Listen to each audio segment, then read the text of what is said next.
Before we get into the theory, here's what this video is really about.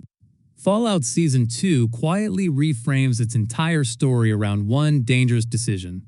Cooper Howard, now fully transformed into the Ghoul, chooses to hand cold fusion to Mr. House, not because House is good, but because everyone else has failed. With still one episode left, let's break down why that choice matters, how it rewrites Mr. House's role in the franchise, and how the show may be reconciling decades of Fallout lore without breaking canon. It will allow me to stay alive indefinitely, in roboticized non-biological form, and protect Las Vegas from the coming nuclear war. At the center of it all is one question the series finally dares to ask. Can the wrong man with the right power actually save what's left of the world? Now let's talk about why that question is terrifying. Fallout Season 2 just did something genuinely dangerous. It didn't hand the future of the Wasteland to a hero, a revolutionary, or a hopeful survivor. It handed it to the most calculating, emotionally detached mind left on Earth, and it did so deliberately.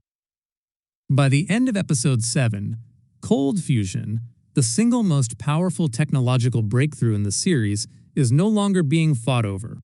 It is chosen. Cooper Howard doesn't stumble into giving it away. He doesn't lose it. He doesn't have it taken from him. He walks it directly into Mr. House's control room and places it exactly where it can do the most damage or the most good. And the reason he gives is the most Fallout thing imaginable. He's done giving the world to good people. This time, he's giving it to a bad one. That moment reframes everything we thought we knew about the season. Because Fallout isn't asking whether cold fusion can save the Wasteland. It's asking whether morality has ever saved it at all. To understand why Cooper makes that choice, we have to go back, not just in time, but in mindset. Before the bombs fell, Cooper Howard still believed outcomes could be controlled by intent. He believed that if the right people were given power, the world might course correct. That belief is what drives him to interfere with Mr. House's original plans. I'm acquiring cold fusion from Vault-Tec.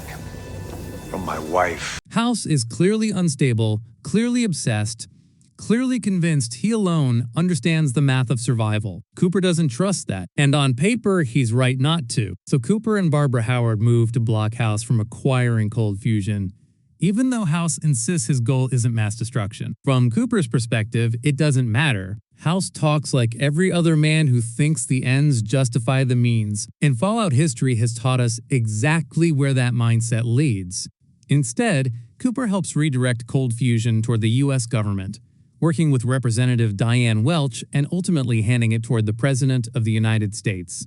And here's where Fallout's irony kicks in. The man Cooper trusts more than Mr. House turns out to be far worse. The last president of the United States in Fallout isn't just a failed leader, he's tied directly to the Enclave, the shadow government that survived the apocalypse and believes the world belongs to them by default. Where Mr. House wants to manage humanity, the Enclave wants to curate it. Vault-Tec doesn't want to save the world either. It wants to own whatever rises from the ashes. Cooper doesn't know this yet. The audience does. So in trying to prevent one authoritarian future, Cooper accidentally hands cold fusion to a system built entirely on control, secrecy, and extermination. And whatever happens next, whether through betrayal, sabotage, or internal power struggles, the result is clear. Mr. House never receives cold fusion before the Great War. That absence matters more than it seems. House survived the apocalypse, but imperfectly. Las Vegas is partially saved, but not fully secured. His defense systems work, just not well enough. He miscalculates the end of the world by 20 hours, and in Fallout logic, that's the difference between dominance and survival. He predicted collapse, he just didn't have the power to finish the equation, and that missing variable is cold fusion. 200 years later, Cooper Howard has learned the lesson his younger self couldn't. Intent doesn't stop collapse. Control does. Infrastructure does. This is the difference between Cooper Howard and the Ghoul. Cooper wanted to prevent bad outcomes. The Ghoul wants to end cycles. He has watched every institution fail in real time. Vault-Tec lied. Governments vanished. Resistance movements fractured. Good people made moral choices that still led to extinction. So when the Ghoul finally stands in Mr. House's control room again, cold fusion in hand, he isn't repeating a mistake. He's correcting one. The line Maximus delivers, "You always end up back where you started," isn't just poetic. It's diagnostic. Fallout is a universe where cycles don't break through hope. They break through force. And for the first time, Cooper accepts that. This is why he trusts Mr. House now. In order to save that good person, you're gonna have to give it to a really bad person. When he didn't before. Not because House is kinder or wiser or redeemed, but because House has always been honest about who he is. He doesn't pretend to be good. He promises stability. And in a world that has already ended, stability starts to look like mercy. Cold fusion is what makes that stability possible. Not as a weapon, but as leverage. Energy is the real currency of the Wasteland. Whoever controls power controls infrastructure. Infrastructure controls survival. Vault-Tech's influence depends on scarcity. The Enclave's authority depends on dependency. Cold fusion breaks both. A self-sustaining, near-limitless energy source doesn't just rebuild cities, it dismantles hierarchies. And Mr. House understands systems better than anyone alive. This is why the Ghoul believes giving cold fusion to House is the only move left. He isn't betting on House's morality. He's betting on House's ego, on his need to win, on his obsession with being right, on the fact that House doesn't want to rule ruins.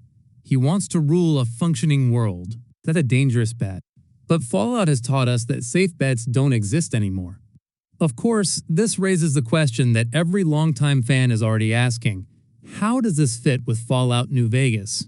In New Vegas, Mr. House doesn't need cold fusion. He survives through life support systems, supercomputers, and contingency planning. Depending on the ending, he can rule the Mojave, be assassinated, unplugged, or erased entirely. And the show has been extremely careful not to make any of those outcomes canon. The introduction of House's public double, known in fandom circles as Bobby Apartment, is the key. If the man the world knows as Mr. House is a proxy, then the events of New Vegas can happen without truly ending House's influence. A player might destroy a version of him without touching the real architect behind the system. In that context, cold fusion doesn't resurrect Mr. House. It recenters him. It allows the real intelligence behind New Vegas to reclaim full agency in a world that has outgrown improvisation. It also explains the show's recurring imagery, decaying bodies, preserved minds, and repurposed technology. The helmet, the life support systems, the mind control devices tied to Hank McClane, none of these are random. They suggest a technological lineage that House may have designed, lost, and is now reclaiming. Which brings us back to the question Fallout wants us to sit with. Will Mr. House save the world? The answer depends on what save means. If saving the world means freedom, equality, and moral clarity, then no, Mr. House will never be that man. He doesn't believe in those ideals. He believes in outcomes, in probabilities, in survival curves. But if saving the world means ending chaos, breaking Vault-Tech's grip, dismantling the Enclave's illusions, and forcing humanity into a future it didn't choose but might survive, then yes. He might be the only one who can. The Ghoul understands this. That's why he makes the trade. Not out of hope, but out of exhaustion. He wants a future his family can wake up into without being hunted, manipulated, or sacrificed to someone else's experiment. And yet, Fallout never lets us forget the cost. House winning doesn't mean humanity wins. It means something wins. Order replaces chaos. Stability replaces freedom. And the Wasteland stops being wild. Not because it healed, but because it was tamed. There's still one episode left. Everything could still go wrong. House could reveal deeper ties to Vault-Tech. Cold fusion could become a tool of domination instead of renewal. The Ghoul's gamble could collapse under its own weight. But Fallout Season 2 has already crossed its most important line. It has asked whether the apocalypse was caused by evil or by incompetence. And it has quietly suggested that the future won't be decided by who deserves power, but by who knows how to use it. Whether that future is worth living in is the question Fallout leaves us with. And that's a far more dangerous ending than any explosion.